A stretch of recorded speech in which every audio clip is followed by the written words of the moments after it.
WhatsApp guys, welcome back to a channel. और आज की वीडियो में हम बात करने वाले हैं Peaky blinders season 5 episode number 5 के बारे में। इससे पहले के सभी सीजन्स एंड एपिसोड्स हम डिटेल में कवर कर चुके हैं। उन सभी की प्लेलिस्ट रेडी है, जाके एंजॉय कर सकते हैं। So now without wasting awesome time any more, let's start explanation of episode number 5। Episode की स्टार्टिंग में हम देखते हैं कि पॉली ने लिंडा को गोली मार दी थी और ये गोली उसके हाथ में लगी है।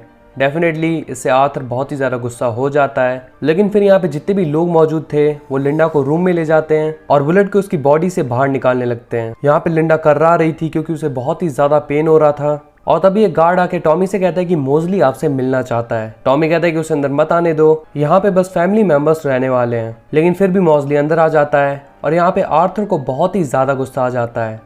वो मौजली पे गन पॉइंट कर देता है और कहता है कि यहाँ से निकलो नहीं तो उड़ा दूंगा। मौजली को यहाँ से निकलना ही सही ऑप्शन लगता है, तो डेफिनेटली वो यहाँ से निकल जाता है। अब लिंडा बिल्कुल भी कोऑपरेट नहीं कर रही थी, तो टॉमी उसे कहता है कि लिंडा तुम्हारा बेटा भी है और अगर तुम मर गई तो उसकी रिस्पॉन्सिबिलिटी हमारे पास आ जाएगी। अब डेफिनेटली लिंडा नहीं चाहती कि उसके बेटे की रिस्पॉन्सिबिलिटी पीकी ब्लाइंडर्स के पास आ जाए, इसीलिए वो कोऑपरेट करना स्टार्ट कर देती है।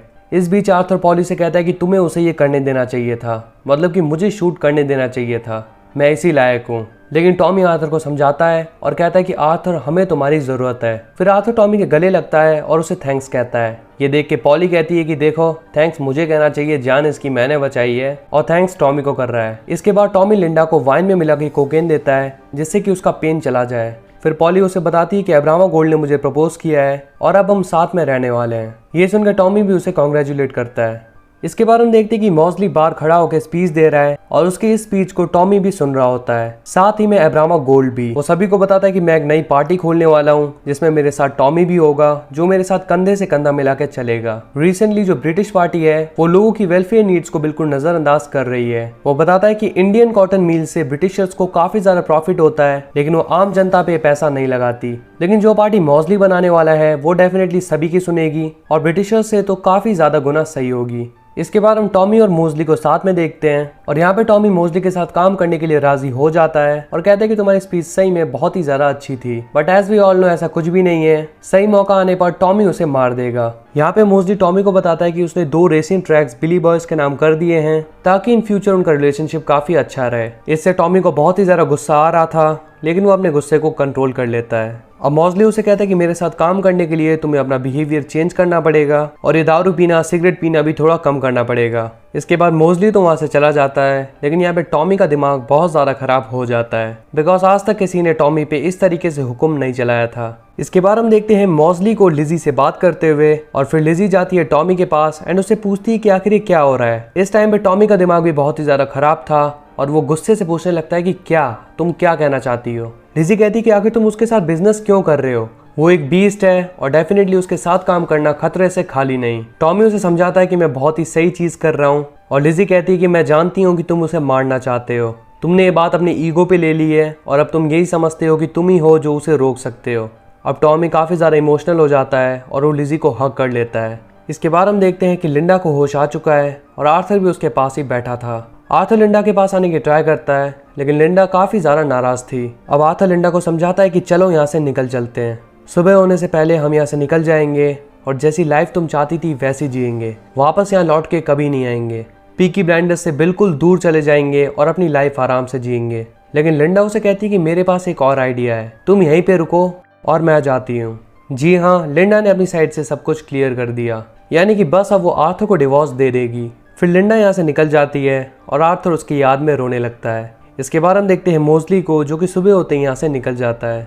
इसके बाद हम देखते हैं बेन यंगर को जो कि टॉमी के पास उसके ऑफिस में आता है और टॉमी उसे वही लेटर देता है जिसमें मोजली के साइन थे एंड उसका कहना था कि ये जाके अपने सीनियर को दे दो। लेकिन बेन कहता है कि कल जो तुम्हारी पार्टी हुई थी वहाँ पे मेरे सीनियर्स भी मौजूद थे और उन्होंने मोजली की स्पीच को पूरी तरीके से सपोर्ट किया था, तो डेफिनेटली इससे कोई फायदा नहीं होने वाला। लेकिन टॉमी अपना डिसीजन नहीं बदलता है और उसका अभी भी यही कहना था कि ये जाके अपने सीनियर्स को दिखा दो। इसके बाद बेनी यंगर वापस जाने लगता है, लेकिन जैसे ही वो अपनी कार में बैठता है उसकी कार ब्लास्ट हो जाती है। वहीं पे पास में कुछ बच्चे फुटबॉल खेल रहे थे जिनमें से एक की जान चली जाती है। टॉमी जब नीचे आके देखता है तो बेन के बचने का तो कोई चांस था ही नहीं, लेकिन टॉम उस बच्चे को बचाने की तो ट्राई करता है, बट उसे पता चलता है कि वो भी मर चुका है। इसके बाद हम देखते हैं कि थॉमस जाता है एडा के पास और उसे बताता है कि बेन मर चुका है। ये सुन के एडा बहुत ही ज़्यादा इमोशनल हो जाती है और कहती है कि आखिर ऐसा क्यों होता है कि जिस चीज़ को तुम छूते हो या फिर मैं छूती हूँ वो चीज़ चली जाती है। मैं बेन यंगर से प्यार नहीं करती थी लेकिन उसे लाइक करती थी। मैं उससे शादी नहीं करने वाली थी और ना ही उसे बताने वाली थी इस बच्चे के बारे में।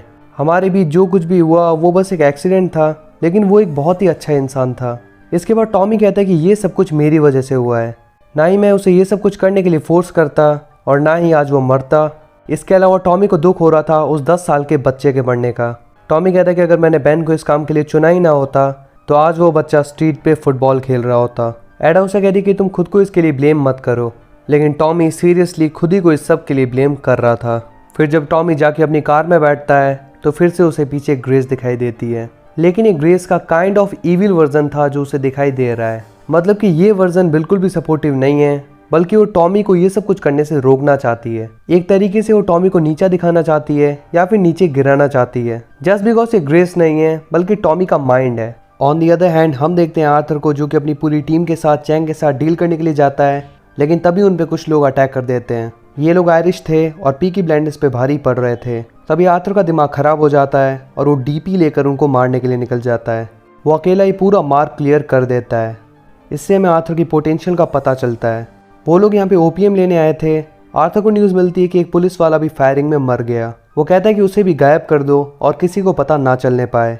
इसके अलावा वो अब्रामा गोल्ड को भी इंस्ट्रक्शन देता है कि तुम्हारे रास्ते में जो कोई भी आए उसे उड़ा देना। नेक्स्ट डे हम देखते हैं कि टॉमी किसी के फ्यूनरल में होता है और यहाँ पे लिखा था पीटर, मतलब कि ये उसी 10 साल के बच्चे का फ्यूनरल है। यहाँ पे हम क्लियरली टॉमी की शक्ल पे उदासी देख सकते हैं। इसके बाद हम देखते हैं टॉमी को पागल खाने जाते हुए। यहाँ जाके वो बॉर्नी नाम के आदमी से मिलता है जो कि उसकी बहुत ही ज़्यादा रिस्पेक्ट करता था, क्योंकि वो वर्ल्ड वॉर में उसके साथ था एंड टीम का कैप्टन और कोई नहीं टॉमी था। टॉमी बताता है कि जॉन, डैनी, फ्रेडी सब लोग मर चुके हैं, लेकिन आर्थर फिर भी ठीक है। एक्चुअली ये बंदा one of the best sniper है और टॉमी को बर्नी की हेल्प चाहिए। यहाँ पे बर्नी टॉमी से मना कर देता है और कहता है कि मुझे कोई फ्रीडम नहीं चाहिए और ना ही अब वो किसी को मारने में इंटरेस्टेड है। तो टॉमी उसे एक जहर की गोली ऑफर करता है और कहता है कि ऐसे ही मरने से अच्छा ये खा के मर जाओ, या फिर मैं तुम्हें फ्रीडम दूंगा और मेरे साथ आके काम करो। वेडनेसडे को मैं तुम्हें लेने आ जाऊंगा। इस बात से बर्नी बहुत ही ज़्यादा खुश हो जाता है और वो टॉमी के साथ काम करने के लिए मान जाता है।